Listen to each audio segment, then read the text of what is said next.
Case की समाअत क्यों ना ISI, MI, FIA के DGs पर मुश्तमिल कमेटी बना दें, जज साहब की जानिब से कहा गया। और जज साहब ने यह भी कहा कि तीनों इदारों के सरबराहों की कमेटी बनाकर 1 हफ्ते में रिपोर्ट मांग ले।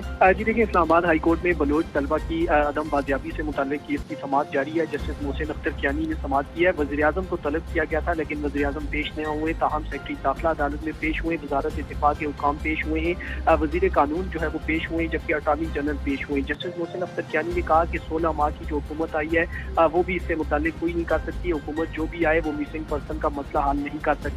जस्टिस मोहसिन अख्तर कियानी ने कहा कि क्या ऐसा मैकेनिज्म बना दें जहां एजेंसी के सरबराहों को बुलाकर कन्फ्रंट किया जा सके।